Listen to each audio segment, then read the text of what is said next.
Buenas tardes, bienvenidos al webinar de hoy. Mi nombre es Nerea Pérez y formo parte del equipo de Executive Education de Deusto Business School. Desde Deusto queremos continuar aportando en un momento como este, poniendo a vuestra disposición el conocimiento de nuestros profesores y expertos economistas. Para ello estamos realizando un ciclo de webinars en los que reflexionaremos sobre cómo nos afectará este COVID-19 a nivel individual, empresarial y social. Los webinars serán anunciados en nuestro LinkedIn de Deusto Business School y toda la información será recogida en nuestro hashtag DeustoKeepItUp. La sesión tendrá una duración de 1 hora, 40 minutos en los que conoceréis a Paco Bri, os impartirá la sesión, y 20 minutos durante los que daremos respuesta a todos aquellos comentarios, preguntas que podáis tener. Podéis escribir todas vuestras consultas en el apartado de preguntas y respuestas que podéis ver en la parte inferior de vuestra pantalla. Y para aquellos que queráis volver a ver la sesión, la grabaremos y os la enviaremos a lo largo de esta semana. Hoy el webinar se ha impartido por Paco Bri. Paco es un reconocido profesional en el ámbito de la creatividad y la innovación. Es profesor y director académico del Master in Business Innovation de Deusto Business School. Y además de su aportación académica, es también asesor empresarial y colaborador habitual en diferentes medios como La Razón, El Mundo y 5 Días. Es doctor en Business Administration por Kingston Business School y MBA por Edinburgh University. Y se ha formado también en escuelas como el MIT y Singularity University en temas de inteligencia artificial y tecnologías exponenciales. Además de todo ello, ha escrito 3 libros. Uno sería Economía de Acceso, 100 conceptos de innovación empresarial y, por último, Creatividad e Innovación Exponencial. Sin más, doy paso a mi compañero. Bienvenido, Paco. Hola, gracias, Nerea.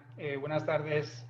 Es un placer estar aquí con todos vosotros y vosotras y poder compartir algunas ideas y conceptos esta tarde. Pero antes de nada, os quiero agradecer vuestra asistencia en estos momentos tan duros y complicados que estamos viviendo y espero que es lo mejor para todos vosotros, vuestras familias y entornos.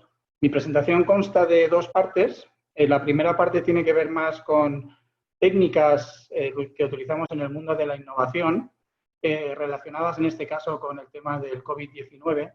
Y la segunda parte va a mirar un poco más al futuro y vamos a ver los posibles impactos que pueden tener las tecnologías exponenciales de cara a esos escenarios que vamos a vivir.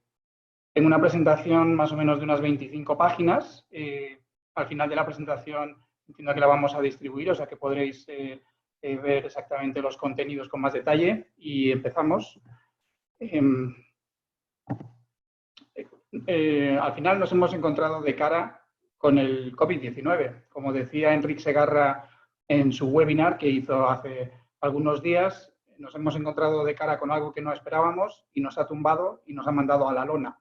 Ahí podéis ver un tamaño muy grande de algo que en el fondo es muy pequeño y que casi no podemos ni ver, ¿no? Y es algo muy pequeño que nos ha cambiado la vida y, según muchos expertos, la va a cambiar para siempre, ¿no? Esto que nos ha tumbado, realmente, desde el punto de vista de la innovación, se llama wild card, que viene del póker, son los comodines, y se puede traducir algo así como una carta inesperada, porque un comodín es como una carta que no te esperas y que tiene mucho impacto en tu partida.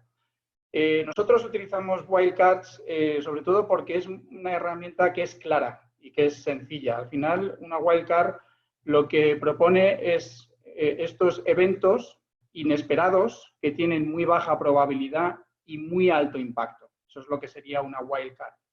Sin embargo, en los últimos días, pues estamos viendo que hay, digamos, muchos artículos que están profundizando en este tipo de amenazas, ¿no? Ahí podéis ver en la pantalla pues que en un artículo para la BBC de unos autores estimaban esas probabilidades para una serie de amenazas tremendas, ¿no? Y hablaban de erupciones supervolcánicas, guerras nucleares, sobrecargas solares y pandemias. Y a la pandemia le ponían un porcentaje de probabilidad de 1,5, que es pequeño, pero hay otras amenazas más grandes todavía que tienen una probabilidad todavía más pequeña, ¿no? En el caso de la erupción supervolcánica, un poco como comentario, no sé si lo sabéis, pero en Yellowstone Park, hay una supercaldera. Y bueno, pues los científicos llevan mucho tiempo intentando averiguar si en algún momento podría estallar, ¿no? Y afortunadamente, como veis ahí en la pantalla, bueno, pues parece que la NASA tiene un plan para salvarnos y ese plan sería construir unos túneles para bajar la presión de esa supercaldera, ¿no? El 29 de abril va a pasar un asteroide relativamente cerca en términos espaciales, cerca de la Tierra, ¿no? No es una amenaza, pero claro, tenemos que pensar en estas cosas porque alguna vez pueden suceder, ¿no? Y para intentar entender esos impactos, por ejemplo, el de asteroide, pues tenemos la escala de Turín o la escala de Palermo, ¿no? Y al final lo que te dicen estas escalas es que cuando el impacto es pequeño, pues más o menos se pueden hacer muchas cosas, intentar resolver el problema que causan, pero cuando tienen un tamaño muy grande, pues al final complicado, ¿no? Que sería el nivel 10. También se ha producido en los últimos días, yo creo que un gran debate intelectual de alguna manera, ¿no? Entonces, estamos hablando de ciertos conceptos como el cisne negro, el rinoceronte gris, hay otros más, por ejemplo, está el dragón rey de Dragon King, o también está el reno blanco, o también está Out of the Blue. Yo simplemente por dar mi comentario sobre estos conceptos, explicaros cómo los percibo yo, ¿no? El cisne negro a mí me lo explicaron hace varias décadas y lo que me explicaron es una historia que se entiende muy bien, ¿no? Todo el mundo pensaba hace bastantes años que todos los cisnes eran blancos hasta que alguien descubrió que había un cisne negro en Nueva Zelanda y eso cambió la forma de pensar en relación a ese evento, ¿no? Desde entonces, pues se buscó una explicación y se aceptó que se podían ver cisnes negros, ¿no? El rinoceronte gris es diferente, porque el rinoceronte gris lo que te viene a decir es que estás viendo en la distancia un montón de humo, de polvo que se levanta, y eso puedes intuir si estás en África, por ejemplo, que viene algo, puede venir un coche, un Land Rover o un rinoceronte. Entonces, esa es la señal, ¿no? Si por ahí nunca pasan coches, evidentemente es más probable que sea un rinoceronte, pero ves la amenaza venir, ¿no? Y entonces hay mucha probabilidad de que llegue ese evento, ¿no? Y luego Out of the Blue es algo que surge totalmente de la nada, ¿no? Es un impacto pues que realmente nos deja totalmente fuera de juego. Estos dos otros que he comentado, el Dragon King, esto sería un evento realmente tan grande y tan extraño, único, que tendría que ser analizado desde una forma diferente. Y el reno blanco es un evento donde estamos yendo hacia un desenlace positivo al final, ¿no? Estamos haciendo una serie de acciones de gran impacto y el desenlace es positivo. Pero el gran debate que está surgiendo es si el coronavirus es un cisne negro o es un rinoceronte gris, ¿no? Y quizá las dos aproximaciones tienen su parte de razón, ¿no? Porque el impacto que ha tenido el coronavirus en la sociedad, en la economía, ha sido mucho más grande de lo que la gente pensaba, pero también teníamos unas ciertas señales que nos amenazaban, nos indicaban que podría suceder algo y lo vais a ver posteriormente en una transparencia, ¿no? Con relación a estos temas, muy recomendable ver la webinar de Enric Segarra, porque es un experto especialista en temas de innovación, creatividad, design thinking, y él también nos puede aportar más claves.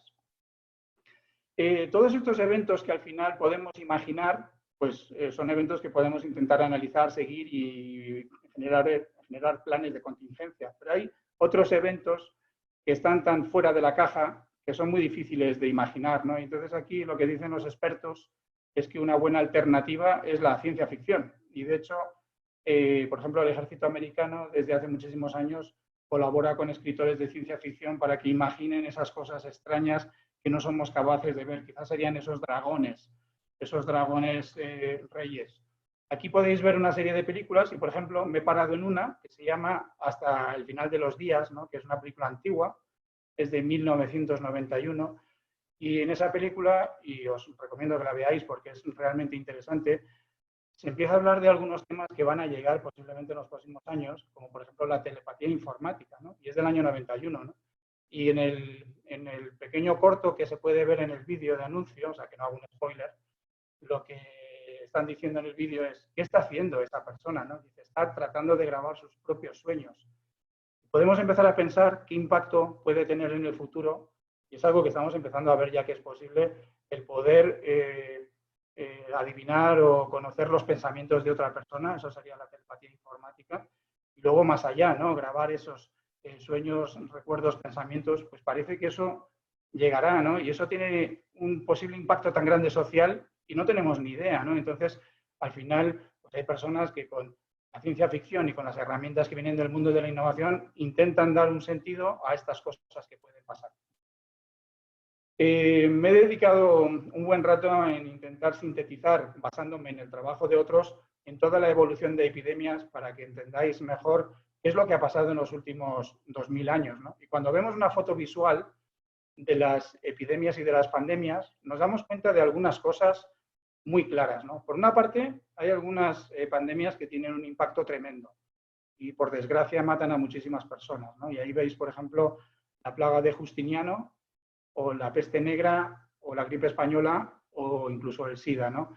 Que pues el impacto fue tan grande que mataron entre 25 y 50 millones de personas. Eso es una cosa que tenemos que entender.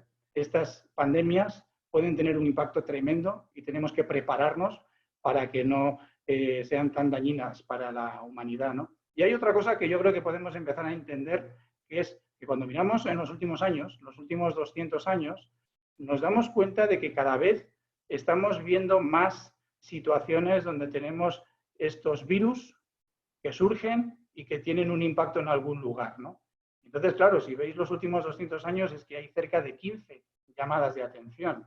Entonces, lo que dice una profesora del Singularity University es las pandemias no van a ser raras en el futuro. De hecho, el cambio climático está provocando que muchas especies se acerquen más a los humanos y entonces estamos entrando en contacto. Hay algunas especies que además son particularmente resistentes al virus, a ciertos virus, y claro, cuando estamos con esos animales nos los pasan y ellos no sufren esos virus, ¿no? Entonces tenemos que entender estas dos cosas. Pueden tener mucho impacto y vamos a un futuro donde cada vez más nos tenemos que preparar mejor.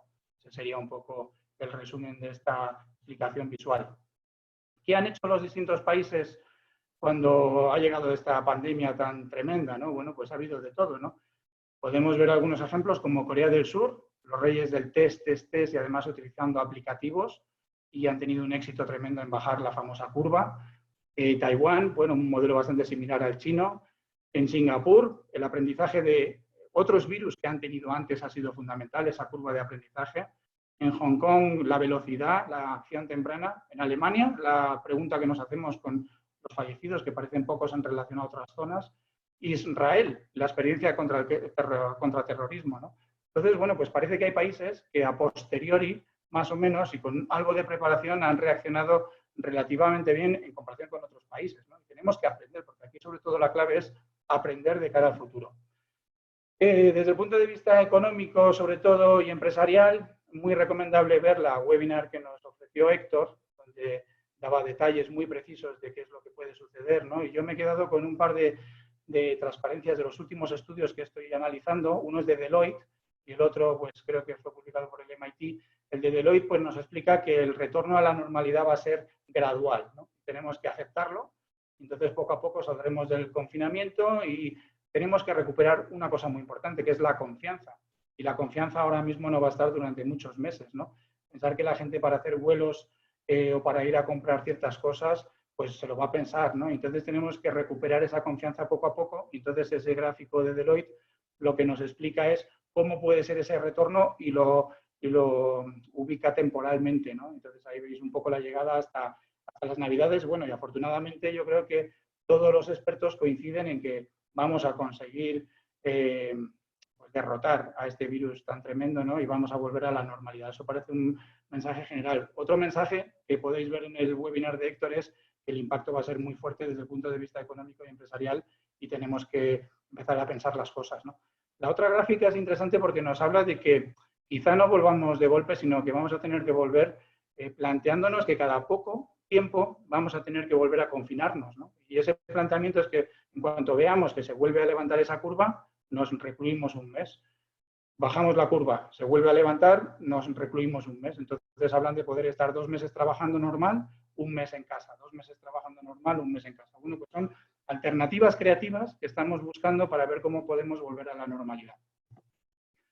Pero ¿qué os diría yo desde el mundo de la innovación y de los wildcards? Fijar que empiezo por abajo y pone, es fundamental pensar en un evento de este tipo antes de que ocurra. Es fundamental. y sobre todo si tenemos señales, y estábamos viendo si esto era más un cisne negro o un rinoceronte gris, teníamos señales y es fundamental tenerlo en cuenta, ¿no? Una vez que llega el impacto es fundamental la velocidad, esto lo decía un experto de la OMS, que decía que en su experiencia con el ébola, lo más importante es ser rapidísimo, y una cosa que nos pasa en Europa sobre todo es que dedicamos mucho tiempo a analizar, que es un enfoque para otras cosas, pero aquí no tenemos tantísimo tiempo, tenemos que ser mucho más rápidos en ese análisis, en esas opciones y en esa implementación. Tenemos que recortar los tiempos todo lo que podamos, ¿no? La información es fundamental, las tecnologías exponenciales como han utilizado en Corea del Sur, y luego hay que ser creativo y buscar enfoques extraordinarios, ¿no? Y ahí veis el aluvión de iniciativas, algunas de ellas en España, por ejemplo, la Fundación Cotec, con un montón de makers de la economía maker, están pues, produciendo, diseñando y produciendo respiradores. Vemos que han utilizado productos que se utilizaban para otras cosas, como en el caso de las gafas de la noticia que veis arriba, o la forma que estamos intentando utilizar para mover mercancía, porque ahora digamos que la logística ha sufrido un embiste tan fuerte que es muy difícil mover cosas durante el planeta, ¿no? Entonces, bueno, pues fundamental aquí que pensar antes de que ocurra y hay que hacer planes de contingencia. Tuve la oportunidad hace 2 o 3 semanas de hablar con el director general de Kearney, que es una de las empresas líderes en lo que sería la cadena de suministro, y la cosa todavía no estaba mal y ya estábamos comentando todo el impacto que puede tener el coronavirus, ¿no? El COVID-19, ¿no? Y una de las cosas que él planteaba, que coincide también con otras consultoras como McKinsey, es que las empresas tienen que tener un centro de crisis, ¿no? ¿Eso qué quiere decir? Pues que hay que generar un comité especial dedicado a entender diariamente qué es todo lo que está pasando, recoger la última información y tomar decisiones, ¿no? Y bueno, dentro de ese marco conceptual que, por ejemplo, nos ofrece Kearney y McKinsey, pues hablan de que hay que proteger sobre todo a la fuerza laboral, eso es fundamental, hay que estabilizar la cadena de suministro, hay que conseguir ese compromiso con el cliente que está perdiendo la confianza, pero no en nosotros, en nuestra empresa, está perdiendo la confianza en el sistema por el miedo, ¿no? Pruebas financieras de estrés y hacer operativo el centro de crisis en sí, eso ya en sí es un proyecto en toda regla, ¿no? Yo entiendo por las conversaciones que estoy teniendo que muchas empresas tienen esto ya, tienen sus centros de crisis y están un poco amortiguando el impacto del COVID-19 lo mejor que pueden. De cara al futuro, ¿qué nos encontramos? Bueno, pues de cara al futuro tenemos que tener, digamos, cuidado, ¿no? Y ahí pongo aviso para navegantes. Ese estudio que veis es del Foro Económico Mundial y nos alerta de los peligros que vienen en los próximos 10 años. Esto es del 2020, o sea, es muy reciente. Y lo plantean cómo funcionan las wildcards. Recordar que una wildcard, que mira que un impacto vaya a tener muchísimo impacto y vaya a tener una probabilidad muy baja, ¿no? Bueno, pues arriba a la izquierda podéis ver, arriba a la izquierda podéis ver que está el coronavirus. Ahí tenemos un impacto muy alto y una probabilidad muy baja, perdón. Y eso sería un wildcard y también podría ser un cisne negro, ¿no? Recordad, una probabilidad baja, el coronavirus le dábamos un 1,5 de probabilidad de que sucediese, y ha tenido un impacto enorme. ¿Qué otras amenazas tenemos por ahí? Bueno, pues evidentemente armas de destrucción masiva, temas de ciberseguridad, suelen ser temas recurrentes que aparecen, ¿no?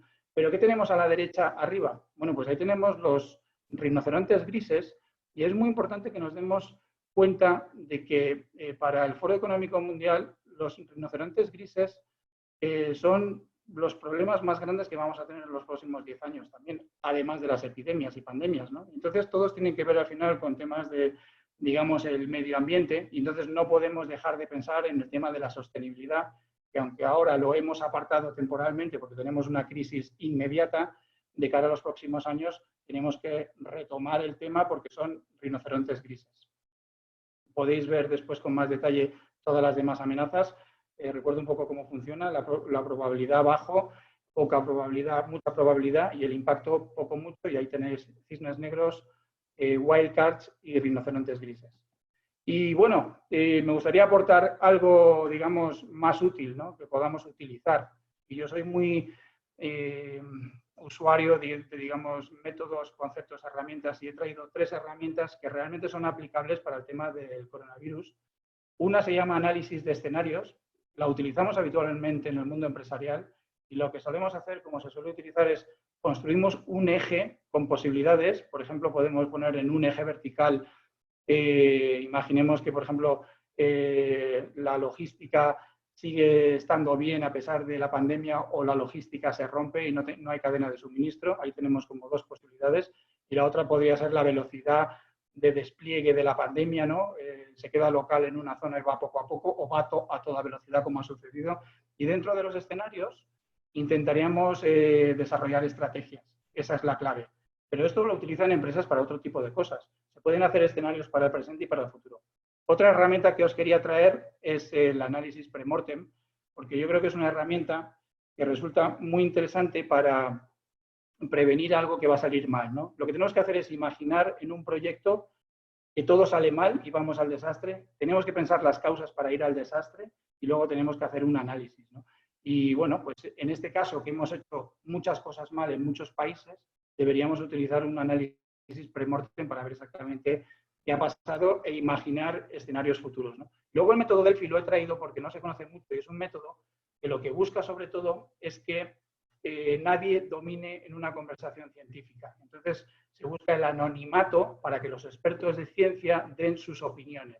Se hacen varias rondas de Delphi y al final lo que se intenta es llegar a un consenso en cuanto a una situación. Justamente yo creo que en muchos países hemos ido todo lo contrario a un método Delphi.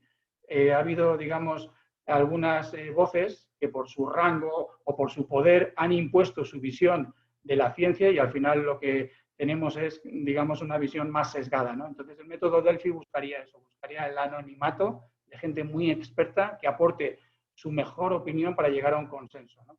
Y con eso rompemos ese efecto de que alguien domine la conversación. Bueno, 3 herramientas concretas que veis que se pueden utilizar. Y vamos a pasar a la segunda parte. Y la segunda parte tiene que ver con, bueno, pues ahora hacia dónde vamos, ¿no? Estamos superando una crisis en el corto plazo, pero ¿qué pasa en el medio y largo plazo, ¿no?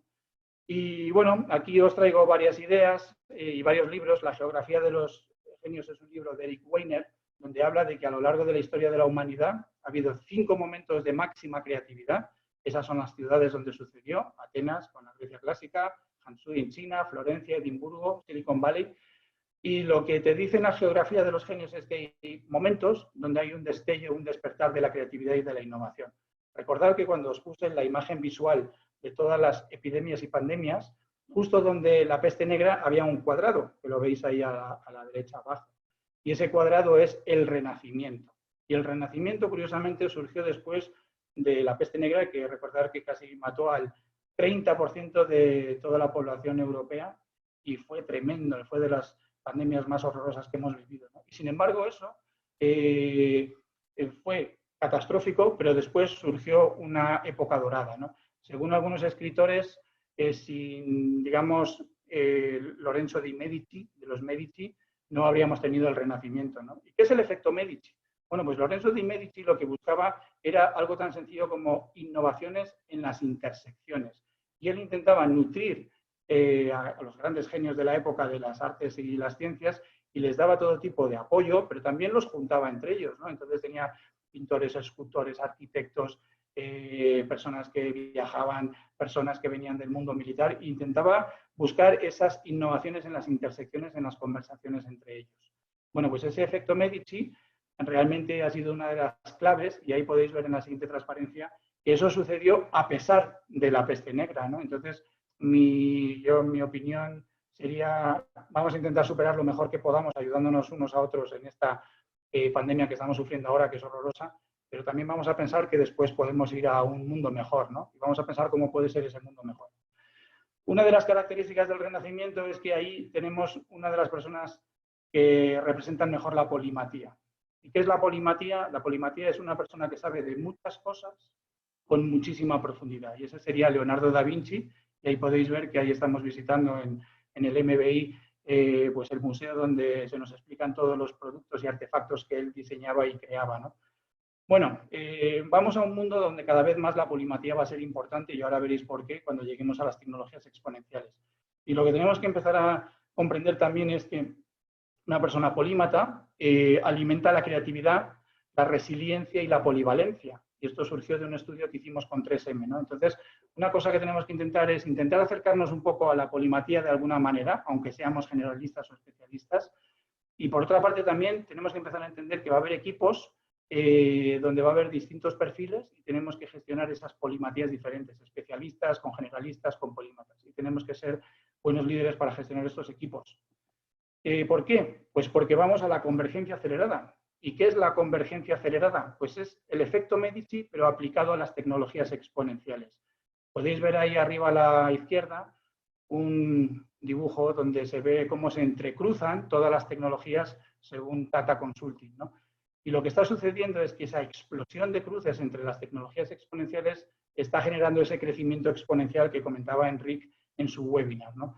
Ese crecimiento exponencial nos está llevando a una aceleración en todo, incluida la productividad de las empresas, ¿no? Y estas son algunas de las tecnologías exponenciales que tenemos que empezar a entender, ¿no? Y tenemos temas como inteligencia artificial o como computación en la nube o como los vehículos autónomos, ¿no? Bueno, pues todas estas tecnologías exponenciales realmente no funcionan de forma aislada, sino que convergen. Y entonces cada vez más estamos viendo que esa convergencia está disparando, digamos, el mundo como lo conocemos. Y hay algunas que afortunadamente tienen que ver con el mundo de la salud, ¿no? Tenemos biotecnología y tenemos nanotecnología. Y tenemos el comentario que nos hizo Guillermo Dorronsoro, que era muy importante, sobre que los países que invierten en ciencia, ni más de más I, salen antes de las crisis.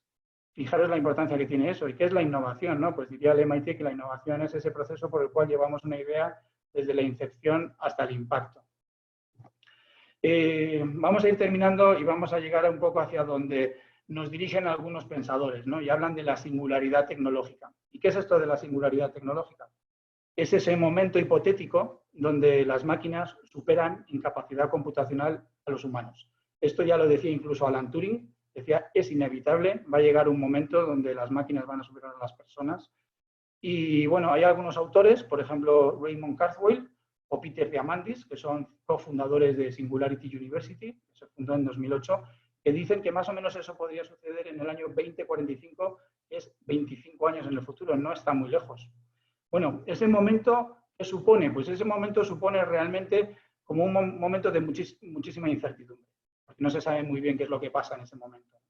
Entonces, hay un autor que para Harvard ha hecho una especie de propuesta del impacto que va a tener la inteligencia artificial en el mundo del trabajo, el mundo de las empresas.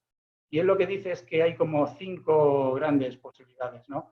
En los extremos, por supuesto, tenemos los muy negativos, los distópicos, que piensan que va a ser un desastre total y digamos que las tecnologías exponenciales y ese punto de la singularidad va a provocar pues desempleo masivo y caída de todo, ¿no? De economías incluso. Y están los utopistas, a la derecha del todo, que hablan de que incluso vamos a duplicar la producción económica mundial cada 2 o 3 meses gracias a las tecnologías exponenciales, ¿no? Y hablan de cosas como la abundancia. La abundancia para ellos sería que todos en todo el planeta vamos a tener de todo y pensar que ahora somos 7.500 millones de habitantes más o menos en el mundo. En el año 2100 vamos a ser unos 11.000 millones de habitantes en el mundo y según la abundancia todos tendríamos de todo, ¿no? Y también incluso hablan de la inmortalidad. Pero hay muchos pensadores que se quedan por la mitad, ¿no? Y ahí veis 3 emoticonos, uno enfadado, uno que no se sabe muy bien y uno contento, que están por la mitad, ¿no? Que son los escépticos de productividad, optimistas realistas y optimistas tecnológicos. Y lo que dicen más o menos los 3, lo que vienen a decir es que no va a ser ni maravilloso ni horroroso, pero lo que va a pasar seguramente es que lo que va a provocar la singularidad tecnológica son grandes desigualdades. Y este es un tema muy importante porque ya tenemos grandes desigualdades hoy en día. Entonces, si las tecnologías exponenciales va a acentuar ese problema que tenemos, pues tenemos que tener mucho cuidado, ¿no? Entonces, esas desigualdades pueden ser entre trabajos de alta y baja cualificación o directamente trabajos que sean desplazados, ¿no? Entonces, tenemos que tener también en cuenta esto para poder intentar ir a un mundo mejor, ¿no? Que es lo que queremos todos. En los últimos años también han surgido muchos libros que nos indican que realmente en el fondo, si miramos los últimos 200 años, el mundo ha mejorado muchísimo, ¿no? Y ahí tenéis Factfulness o tenemos ese artículo que se publicó en El País, ¿no? Donde se nos dan decenas y decenas y decenas de gráficas explicando que vamos a un mundo mejor. Hay menos pobreza, hay más educación básica, hay menos mortalidad infantil, etcétera, etcétera. Una de las cosas que yo he argumentado con la Universidad de la Singularidad, hablando de estos temas en los foros, ¿no? Es que realmente cuando miramos todos estos gráficos, desde el punto de vista de la triple cuenta de resultados de John Elkington, que podéis ver a la izquierda, él plantea que tenemos que pensar en el bienestar económico, social y medioambiental, eso lo llama las 3 Ps, y sería algo así como People, Profit, Planet. Cuando miramos todos esos gráficos, que son centenas de gráficos realmente, al final yo diría, y es mi opinión, que muchos de ellos son muy optimistas en People y Profit, y realmente yo encuentro pocos que sean buenos para el planeta. Y de hecho, hay informes que están hablando de que estamos llegando a extinciones masivas de animales, de especies animales y vegetales, ¿no? Entonces, pues deberíamos hacer un esfuerzo, como he planteado yo en la singularidad alguna vez, de también levantar esos gráficos que demuestren que estamos empezando a hacer cosas por el tercer vector, ¿no? Que es el planeta. Y una cosa más, los humanos somos maravillosos, pero también somos muy imperfectos y tenemos un montón de cosas negativas, ¿no? Cuando vamos a Florencia con el MBI hablamos mucho de la Divina Comedia y hablamos de Dante, hablamos del infierno, del purgatorio, del cielo, ¿no? Hablamos del pecado y hablamos de los pecados capitales, de hecho, ¿no?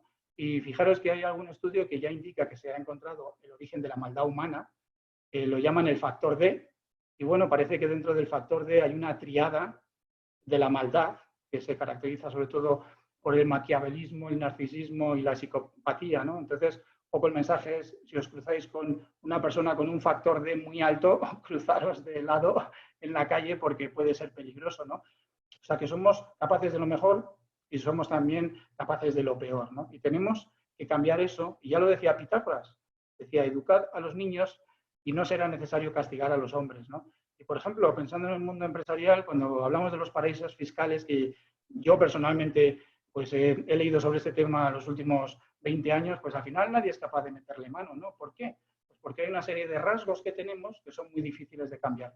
Y hay incluso un estudio que plantea otra cosa diferente, ¿no? Que dice, ¿cómo es posible que tanta gente incompetente, hombres en concreto, lleguen a ser líderes, ¿no? Y deberíamos pensar si eso es así, ¿no? Eso nos lo propone Tomás Chamorro, ¿no? Y entonces, ¿es eso así? ¿Y por qué sucede, no? Y lo podríamos cambiar. Estos simplemente son como señales que nos pueden hacer cambiar. Y en Deusto realmente lo queremos hacer, ¿no? Y nosotros tenemos desde hace mucho tiempo un esfuerzo muy grande por el humanismo, la competitividad. De hecho, hemos hecho muchas acciones de mucho tipo, ¿no? Esta crisis nos está haciendo ver que, en el fondo, somos capaces de hacer cosas muy buenas, ¿no? Y la solidaridad ha surgido en, digamos, en todas las casas de España, por ejemplo, ¿no? Estamos viendo todos carteles diciendo si podemos ayudar a la gente mayor y demás. Y bueno, pues yo creo que podemos ir dentro de esos futuros posibles muy impulsados por la tecnología a futuros que tienen que ver con estas cosas. ¿Cómo es mi visión sobre el futuro? Bueno, por resumir, quedan 2 hojas nada más. Igual que nos encontramos de cara con el coronavirus, con el virus nos vamos a encontrar de cara con la inteligencia artificial y esto lo vamos a ver como lo veis en la imagen. Los humanos somos muy buenos cogiendo con pocos datos, que llaman small data, piezas de información que nos permiten tomar buenas decisiones. Y eso lo hacemos muy bien los humanos. Y tenemos cosas como la intuición, la imaginación y la creatividad. Las máquinas son muy buenas, digamos, buscando patrones en datos masivos y encontrando cosas interesantes que nos ayudan a tomar mejores decisiones, ¿no? Y en el futuro, al final, vamos a llegar a unir esos 2 mundos, ¿no? Pero, sin embargo, hay un gran reto, que es que de cada 10 personas en una empresa, 9 van a evitar el cambio. Imaginaros si intentamos proponer que los empleados trabajen con máquinas de inteligencia artificial, pues inicialmente se van a negar. Y es una oportunidad para todos aquellos que lo hagan antes, ¿no? Y esto nos lleva a un concepto que a mí me encanta particularmente, que se llama la inteligencia colectiva. Que lo propone Thomas Malone del MIT, ¿no? Lo que dice es, ningún humano suelto de forma individual o máquina puede ser tan potente como la suma de las inteligencias colectivas de los humanos y máquinas conjuntamente, que eso nos lleva a la innovación abierta, pero entre humanos y máquinas inteligentes, ¿no? Bueno, pues eso es algo que algunos investigadores están promoviendo. Tomás tiene el centro de este tema en el MIT y yo creo que realmente de alguna manera nos vamos a encontrar con este rinoceronte gris. 3 recomendaciones para terminar. Bueno, pues mis recomendaciones sería, no sé, aprovechar al máximo estos días que tenéis de confinamiento, de cuarentena y potenciar vuestras habilidades. LinkedIn hablaba de hard skills y soft skills el año pasado, en base a las selecciones, blockchain, computación en la nube, razonamiento analítico, inteligencia artificial, y en las soft skills, creatividad, persuasión, colaboración. El Foro Económico Mundial habla de las 3 Cs, resolución de problemas complejos, pensamiento crítico y creatividad, y bueno, pues intentar encontrar algunos cursos que os permitan potenciar esas habilidades a nivel individual como humanos, ¿no? Si vais al nivel 2, bueno, pues pensar que dentro de poco es posible que empecéis a trabajar con máquinas inteligentes y no simplemente para divertiros. Y veis abajo un ejemplo del campeón del mundo de ajedrez, que él le llaman el superhumano porque se ha estado entrenando con AlphaZero. Y cada vez que trabajaba con una inteligencia artificial de este nivel, él mejoraba su juego y además mejoraba la máquina, que a su vez le mejoraba a él. Entonces eso es un centauro y os animo a que empecéis a considerar esa posibilidad. Y mi tercera recomendación es que nos apalanquemos en aquello en lo que somos especiales, ¿no? Todos tenemos un ADN y en España, pues por algún motivo, desde hace muchísimos años, pues hemos tenido grandes genios creativos, ¿no? O sea que la creatividad está con nosotros. Entonces, a la hora de pensar en, por ejemplo, hacer una nación emprendedora o una nación innovadora, también una nación creativa, ¿no? Entonces, pensemos cómo podemos construir nosotros para conseguir ese futuro mejor. Bueno, es todo. Muchísimas gracias y ahora quedo a vuestra disposición para las preguntas. Muchas gracias. Muchas gracias, Paco. Pues tenemos, la verdad es que muchas preguntas. Vamos a iniciar con la primera pregunta de Pedro Marín. Dice Paco, buenas tardes. ¿El efecto Medici se puede reproducir hoy con la implantación de una renta básica, fomentando además de la cultura y el arte los problemas del ser humano como ansiedad no deseada, depresiones, etcétera? Sí, sí, totalmente. Yo creo que el efecto Medici es una de las cosas más fáciles realmente de hacer, porque al final lo que estás buscando son innovaciones en las intersecciones. En España somos muy creativos porque lo hacemos casi de una forma natural en el ADN, porque tenemos una actividad social tremenda, no ahora estamos confinados en casa, pero cuando salimos, ¿no?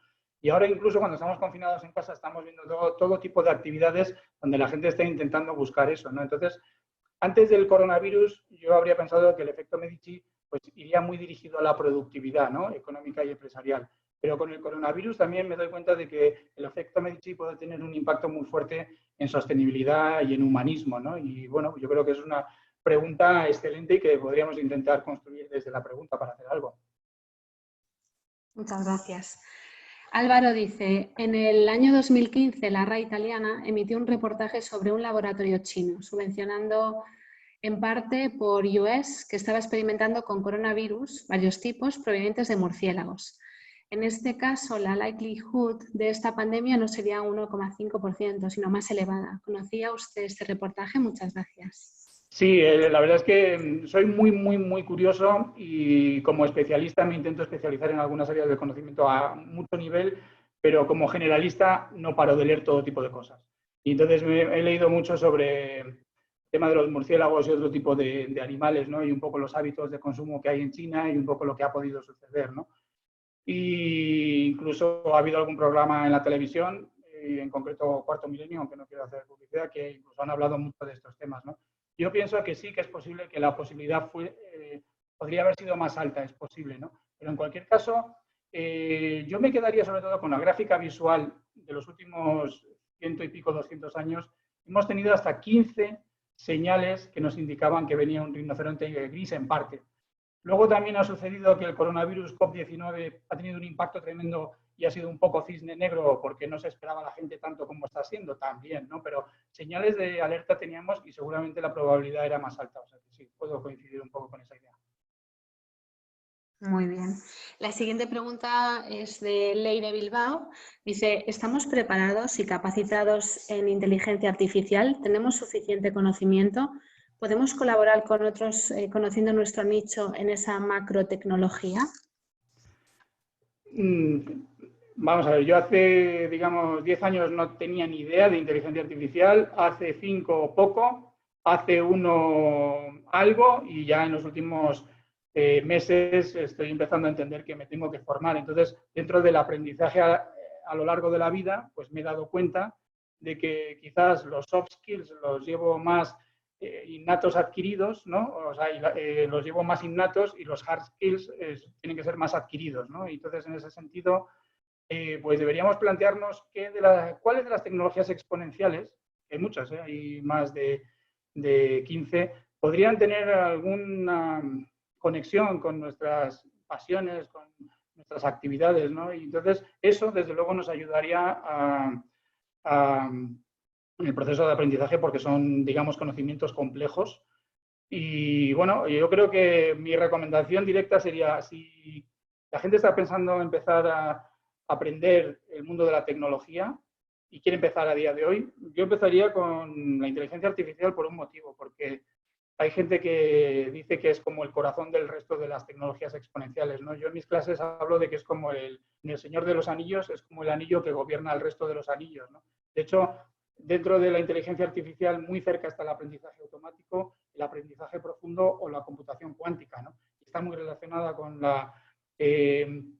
con el Big Data y está muy relacionada también con el Internet de las cosas, ¿no? Entonces, ¿qué queremos? ¿Hacer un curso que nos permita programar en inteligencia artificial? Pues yo creo que no habría que llegar a tanto, ¿no? Y hay métodos actualmente que de hecho son más sencillos que hace 25 años para aprender el mundo de la tecnología y en concreto con el tema de inteligencia artificial. Yo creo que estaríamos pensando más en la mayoría de los casos en cómo podemos aprender aquello que me interesa para lo que yo hago, ¿no? Si yo soy un manager o soy un ingeniero o soy un vendedor, ¿no? Por poner un ejemplo, en un curso que hice recientemente, pues se daban muchos ejemplos de cómo aplicar la inteligencia artificial en distintas áreas de la empresa, ¿no? Y uno era el mundo del call center, ¿no? Entonces, esa inteligencia artificial lo que te permite, yo soy, imaginaros, un teleoperador, que estoy cogiendo muchas llamadas, resolviendo problemas, y entonces yo puedo tener una inteligencia artificial que me puede ir diciendo el estado del ánimo de la persona que está hablando conmigo en el otro lado, que no tengo ni idea porque no la veo. Y me puede dar la inteligencia artificial recomendaciones en directo de qué es lo que tengo que hacer para no perder esa venta o no perder esa llamada, ¿no? Entonces, claro, eso puede ser muy interesante porque yo a lo mejor no soy consciente de ciertas cosas durante la llamada que la inteligencia artificial sí está analizando y me puede dar pautas para una venta o para un servicio de mantenimiento. Muchas gracias, Paco. La siguiente pregunta es de Estíbaliz Teso y dice: ¿cómo podría montar una empresa un comité de riesgo frente a estas situaciones improbables con tanto impacto? Mi opinión, y aquí tampoco quiero sentar cátedra porque tampoco soy experto en crisis, pero yo lo que diría es que en una empresa, desde luego, la dirección general tendría que estar, digamos, al cargo desde el punto de vista de apoyar, nutrir, incluso iniciar la coordinación y luego a lo mejor en algún momento eso podría tener algo más de autonomía y podría incluso adquirir alguna metodología del mundo de la agilidad incluso, ¿no? Pero desde luego inicialmente tiene que ser la dirección general con las direcciones funcionales, porque al final lo va a tocar todo, ¿no? Hay una herramienta que se llama la cadena de valor, que es muy conocida, es clásica, ¿no? De Michael Porter. Y entonces él habla de que hay unas actividades primarias y unas actividades secundarias, o de soporte o de apoyo, ¿no? En las primarias, pues tendríamos la logística que nos traen los productos y servicios que vienen de nuestros proveedores, luego tendríamos la fabricación, producción, luego tendríamos toda la logística que lleva nuestros productos y servicios hacia los mercados, luego tendríamos el mantenimiento, todo eso es actividad primaria. Entonces yo, por ejemplo, cuando trabajaba en Siemens, cuando fabricábamos kioscos de información o cajeros automáticos, esa actividad primaria era fundamental. Si se paraba por una crisis, teníamos un problema, ¿no? Pero luego había un montón de actividades de soporte, y ahí estaría la parte financiera, la parte de capital humano.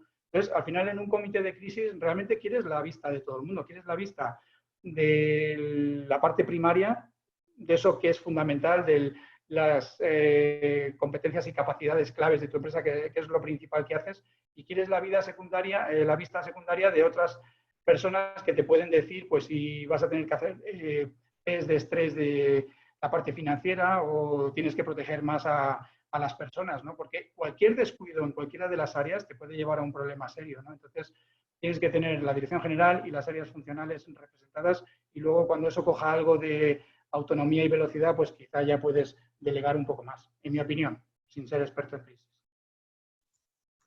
Muchas gracias. Tenemos la siguiente pregunta. Barcamp dice, Kaixo Paco, me gusta el término del wildcard que utilizabas en el contexto actual. Lo veo como una escala superior a lo que se puede llamar game changer o disruptive innovation. Al mismo tiempo, para muchas empresas este virus puede suponer un checkmate porque no le das tiempo de reaccionar. ¿Cómo lo ves? Un saludo, Bart. Por una parte, cuando nos metemos en, digamos, en métodos ya profundos de estudios de futuros, que estaría o sería quizá una parte de la innovación muy especializada, normalmente hay una herramienta que se llama el embudo del futuro y ahí suelen salir siempre dos herramientas, wildcards y escenarios. Entonces te hablan de futuros probables, posibles y plausibles. Y bueno, pues parece que está más o menos bien, está confirmado y asentado el tema del wildcard dentro del mundo de la innovación, porque es una metodología bastante concreta, te habla de impacto y probabilidad, ¿no? O sea, que yo creo que es una buena herramienta que se puede utilizar y de hecho en los estudios de futuro se recomienda. Y luego, desde el punto de vista de que esto es un game changer, totalmente, porque al final, por ejemplo, en España tenemos muchas micropymes y pymes que lo van a tener complicadísimo para aguantar esta embestida, ¿no? Entonces, tenemos que ver cómo estamos de preparados para aguantar cuánto tiempo y cómo vamos a salir, ¿no? Y como economía en general tenemos que apoyarnos muchísimo, ¿no? Porque en cualquier caso, yo creo que esta pregunta también tiene relación con la webinar de Héctor, ¿no? Y él hablaba de tres escenarios, la V, la U y la L, ¿no? Bueno, pues si vamos a una V, pues realmente el impacto no va a ser tan grande, ¿no? Y dentro de un año o 2 años estaremos casi normal, ¿no? Pero si vamos a una U o una L, la cosa va a ser muchísimo más complicada, ¿no? Y el problema que veo yo es que cada vez más los expertos, por el tema de la confianza, se están planteando que esto puede irse más a una U, ¿no? Entonces, bueno, pues vamos a ver cómo somos capaces de aguantar esto. Por otra parte, desde el mundo de la innovación os diría una cosa que quizás sorprenda, pero es un poco así, ¿no? En estos momentos de muchísima incertidumbre y movimiento, suele haber oportunidad para hacer cosas nuevas, ¿no? Y a lo mejor pues es posible que alguna de estas personas que no pueda seguir con su negocio actual, que es un horror, tenemos que hacer lo posible porque no suceda, pero a lo mejor se tiene que reinventar y en esa reinvención a lo mejor encuentra un camino donde pues tiene posibilidades de hacer cosas interesantes, ¿no? Entonces, eso sería el mundo de la innovación, ¿no? Cómo hacer cosas novedosas que aporten valor. Muy Sí. bien, pues tenemos la siguiente pregunta que proviene de la participante Ana Andueza, en el que dice, ¿cómo podemos desarrollar una inteligencia colectiva? Nos encontramos con una sociedad donde la ciencia y la innovación está poco valorada, con escasos recursos invertidos. Incluso las empresas aún no han hecho un análisis en profundidad del impacto de las tecnologías disruptivas en su negocio. ¿Cómo podemos avanzar en el uso positivo de la tecnología para generar más valor? ¿Vamos tarde respecto a otros países? En mi opinión, en la última década hemos realmente apuntalado la innovación abierta y los ecosistemas complejos desde un punto de vista humano. O sea, que antes las empresas hacían innovación cerrada, todo el talento estaba dentro, y en los últimos 10 años hemos pasado a incubadoras, aceleradoras, hackatones y un montón de herramientas que se utilizan para el mundo de la innovación. Esa innovación abierta y esos ecosistemas complejos lo que buscan sobre todo es conectar las grandes empresas corporates con, digamos, las startups.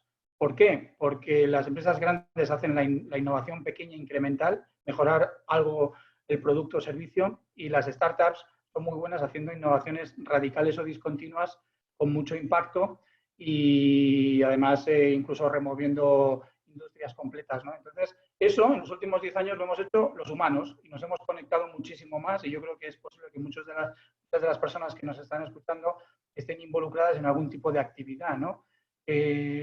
¿Cuál sería el siguiente paso? Ese rinoceronte gris que nos vamos a encontrar, que en algún momento vamos a tener que empezar a plantearnos trabajar con las tecnologías exponenciales, ¿no? Han evolucionado mucho. Si miramos, por ejemplo, lo que era un asistente virtual hace 10 años, y por ejemplo, Ana de IKEA es un asistente virtual que es de los primeros y tú cuando le decías 3 preguntas seguidas no era capaz de responderte, ¿no? Decías, quiero información de camas, de almohadas y quiero saber cuántos puntos tengo en la tarjeta. Y Ana de IKEA hace 15 años decía, a mí hazme una pregunta de una en una porque soy una tecnología pero no soy tan inteligente.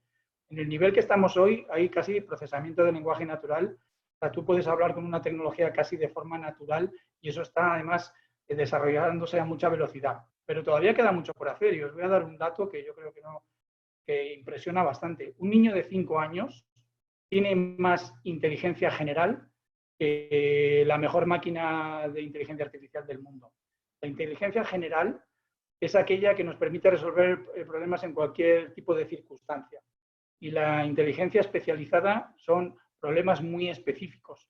Los humanos, los niños de 5 años, tienen una capacidad, esa inteligencia general, de una forma casi innata, y las máquinas no tienen eso todavía. Entonces, claro, tenemos que pensar que la singularidad tecnológica, en teoría, puede venir en 25 años, según los más optimistas, ¿no? ¿Qué es lo que diría la Universidad de Oxford?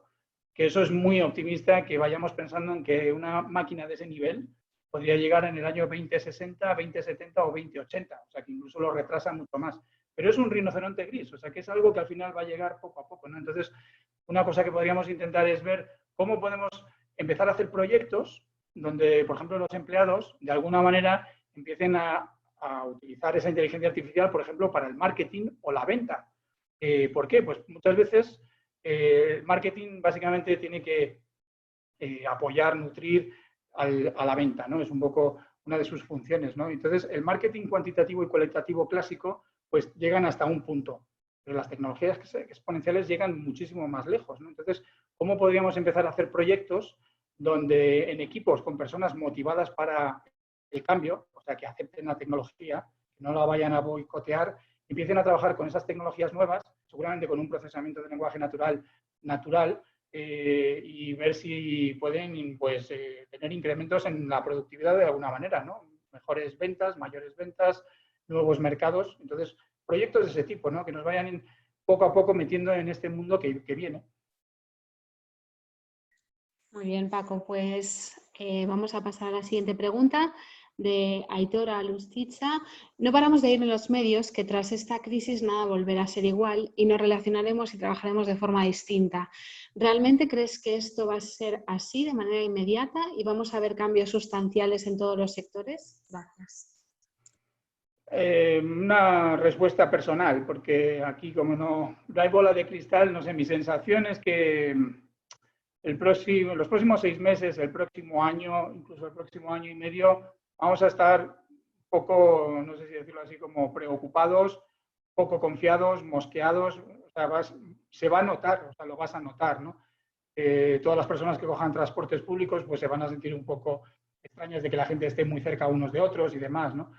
Si vemos que realmente la curva va desapareciendo y aunque tengamos segundas y terceras oleadas, vemos que el problema lo vamos quitando del medio, pues la confianza volverá, ¿no? Y entonces al final volveremos a estar como antes. Lo que pasa es que vamos a tener después que resolver, digamos, la crisis económica, ¿no? Y la crisis económica pues va a ser fuerte y tenemos que aprovecharla no solo para salir de ella, sino incluso para intentar mejorar algunas cosas que no estaban bien, ¿no? Y he hablado de muchos temas, he hablado de las grandes gráficas en cuanto a la economía, la sociedad y el medio ambiente, he hablado de temas de estos, incluso temas como el humanismo, ¿no? Replantearnos estas cosas. Muchas gracias. Y ya vamos con la última pregunta, aunque han surgido muchísimas preguntas durante el webinar. Marta Aguilar pregunta, Paco, ¿cómo podemos incrementar nuestra creatividad y resiliencia para acercarnos a ese perfil polímata que mencionas? Gracias. Mi recomendación, que es algo que estoy intentando aplicar yo en mí mismo y bueno, pues yo creo que quizá algún impacto haya tenido, es dentro del reloj de la polimatía. Habíamos visto que hay el perfil generalista y el perfil especialista. Un especialista es alguien que, por ejemplo, imaginaos una persona que sabe muchísimo de nanotecnología y solo se dedica a eso, o sea, realmente está concentrado en eso, ¿no? Entonces casi ni lee de otras cosas. Entonces sabe muchísimo del tema nano, pero a lo mejor pues no sabe de otras cosas, ¿no? Un generalista seguramente leería un poquito de nanotecnología, un poquito de biotecnología, un poquito de inteligencia artificial, un poquito de cultura, un poquito de arte y demás. Yo intentaría aprovechar los dos mundos y con los dos mundos me intentaría acercar a la polimatía, o sea que intentaría construir mucho en algunas áreas del conocimiento a un nivel muy alto para dominar lo máximo posible. Intentaría ser muy curioso por naturaleza y es una de las cosas que claramente describen a Leonardo da Vinci, era curioso por naturaleza, ¿no? Entonces yo creo que esa curiosidad que tenemos de niños y luego va desapareciendo, la tenemos que recuperar y ser curiosos e incluso hacer preguntas. Muchas veces nos asusta hacer una pregunta en la empresa, ¿no? Van a pensar que soy tonto si pregunto esto, no lo voy a preguntar, tengo que aparentar que sé mucho. Olvidarnos de eso, si es que tenemos que ser especialistas y generalistas y tenemos que ser curiosos, ¿no?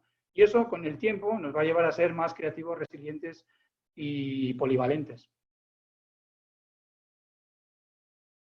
Muchas gracias, Paco. Pues nada, vamos a acabar la sesión. Muchas gracias a todos por haber participado. Os invitamos a que sigáis conectados con Deusto Business School y con estos ciclos dedicados al COVID-19. Si Paco, puedes poner la última transparencia para que podamos enseñarle los próximos webinars que habrá durante el mes de abril. El 15 de abril tendrá lugar el webinar sobre ciberataques en la era del COVID-19. El 21 de abril tendremos una sesión con la profesora de Deusto Business School, Marta Aguilar, cómo serán las relaciones empresa-cliente tras el COVID-19.